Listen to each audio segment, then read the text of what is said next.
Welcome back to a new video. So this was my training from Friday and Saturday. So on Friday, I was hoping and was mostly successful in the exercise I wanted to do. Thursday was a really light training day, and it's just because I wasn't really feeling very energetic on that day. I didn't want to drive to the gym and do a training session when I knew I wasn't going to feel that great. And so I had trained at the house a little bit. I did some presses and some pen rows, but I still didn't feel that great on this day. And I think there's several different theories, and a lot of it's just intertwined reasons. And some of that could be from the heavy squat I had earlier in the week that just kind of hanging around that fatigue from that really difficult lift.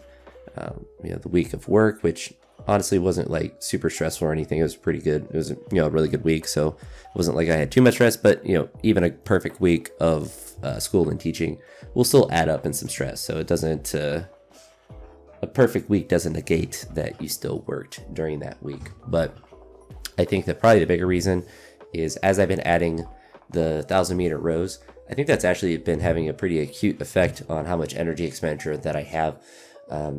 Because when I weighed myself, not on this day, but on Saturday, I was 235, and it was like 2 to 3 pounds less than what I've been typically weighing, even up to 4 pounds less.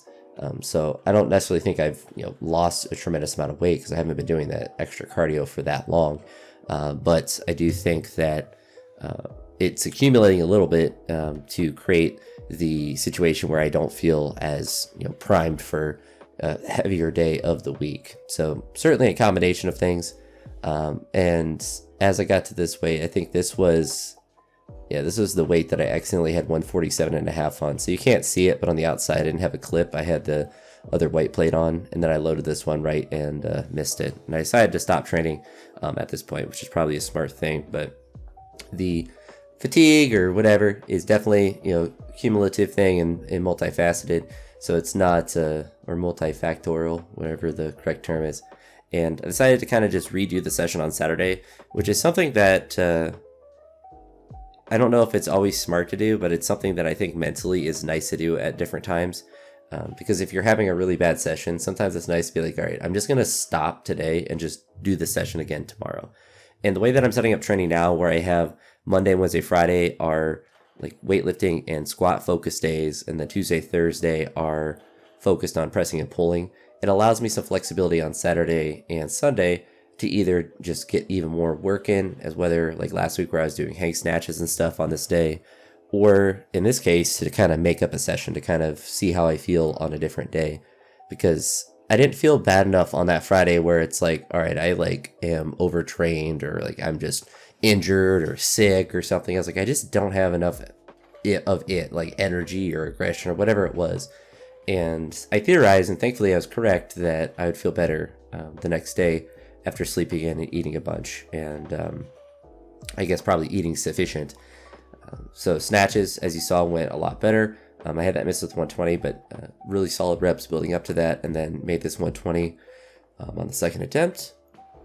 Clean jerks felt a lot better on this day as well, and I was able to get up to 155 actually, which was really nice, and honestly felt pretty good. Didn't feel like I had a ton more, but definitely felt like a good heavy attempt for that day. So definitely was happy with that. Squats didn't go perfect. I ended up missing 230, and then dropped down to 185 for 3 sets of 5. Paused the last rep with the last set of 5, which didn't look too bad, but it just makes the rep feel so much more difficult when you pause it. After doing squats, did some snatch pulls and clean pulls, the kind of cluster sets that you'll see at the end. And then for accessories, I did some dumbbell pullovers. I went back to using 2 dumbbells instead of just 1, so I was back to like the 30-pound dumbbells, so I can kind of reset and have lighter weights. But actually felt really good. Just got a really nice stretch and really working. It gives me a nice little pump in my triceps and chest a little bit, which isn't really the focus of the exercise, but any upper body hypertrophy is probably good.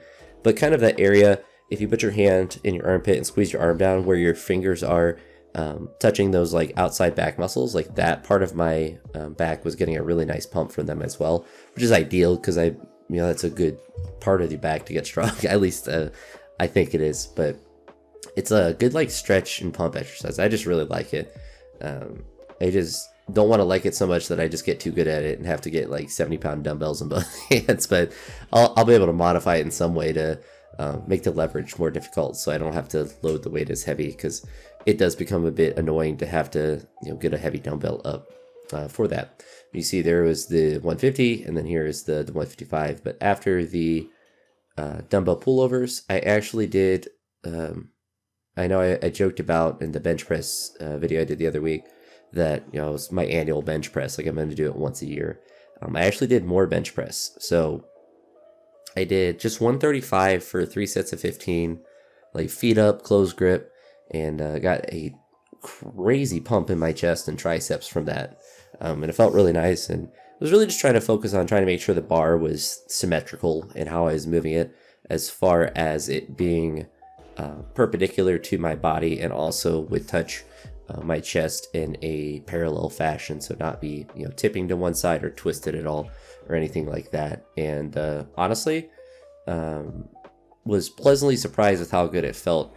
My wrist was a little bit achy when I was doing some of the weightlifting movements at the beginning of the session, so I thought maybe it would be irritated, but I didn't need any sort of like wrist supports or anything. It also hasn't been irritating my shoulder, both when I did the 134 or the 295 bench press the other day, nor with the benching I was doing today. So it's not necessarily like, oh, I'm gonna start throwing this in all the time and start trying to hammer it up there, but it could be one of those things that I use it as an extension of the pullovers, as additional tricep hypertrophy / chest hypertrophy work, because it's not going to hurt to have upper body mass in general increase. And if it's not irritating anything, then I'll be able to not necessarily push it crazy, but to at least use it as, like I said, an extension of the other accessory movements. So probably still will do it infrequently, because I don't want to push and have any issues or have any problems with it, nor do I want to restrict mobility, because that is one of the risks with bench pressing,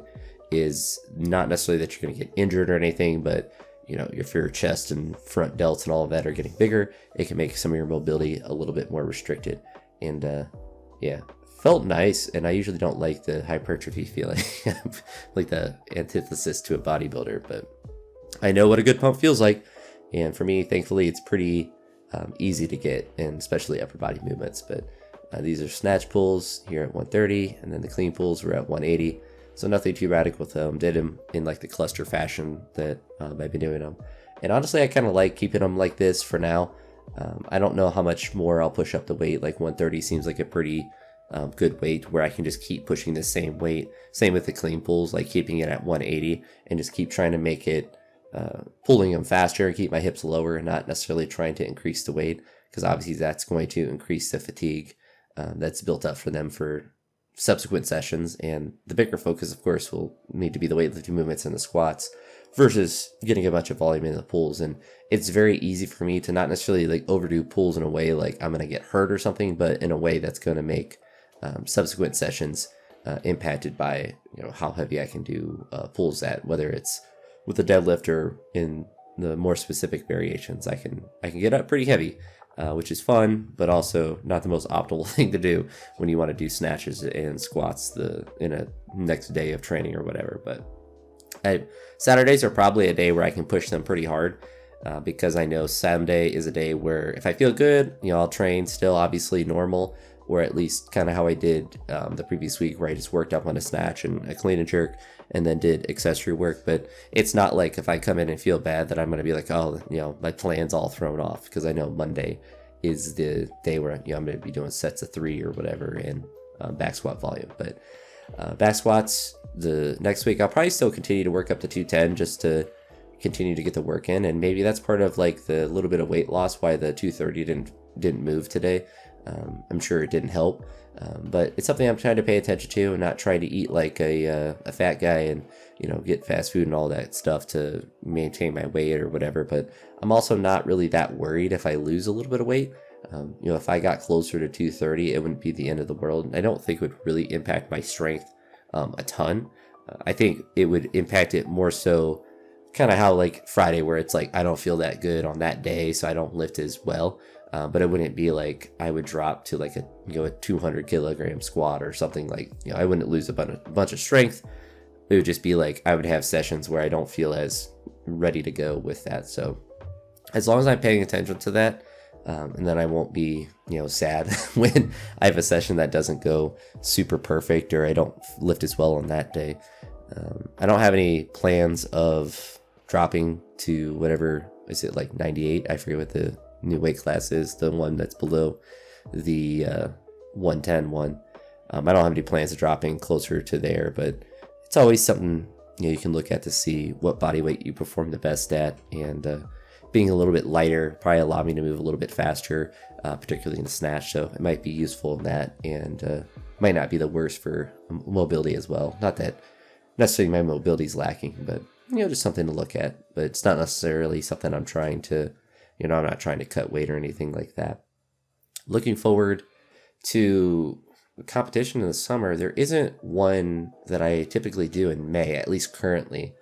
I'll have to look later, but the gym or the place I usually have gone for my last couple meets, the local place, isn't doing a competition in May like I was looking at, and I couldn't find any competitions that were near me at that time. So I don't know if I'll be doing a competition this year, which for me, I don't really care too much, but it's just kind of nice to have like that date on the calendar to have something planned. But maybe they'll add something in like a month or two, since it is still a couple months away, because I was kind of looking and like potentially trying to sign up for that. But they typically do have one, and they have had one for several years, so I would imagine that they're probably going to add it in eventually, and I just looked too early. But if that doesn't happen, then I just won't be doing a competition. We'll just be training hard all summer, which wouldn't be the worst thing in the world. My goals aren't contingent on doing my lifts in a competition. They're contingent on me putting the weights above my hip, which is I think better for probably most people who are just average weightlifters like myself, to not tie what they want to do as far as PRs to specific competitions, and just worry about trying to get as strong as you can, because at the end of the day, it's about how much weight you can lift and not really where you do it as much, unless you're trying to qualify for big competitions. But anywho, that's it for now, and if you made it to this point, I appreciate it, and I'll talk to you all the next one. Have a great day. Peace.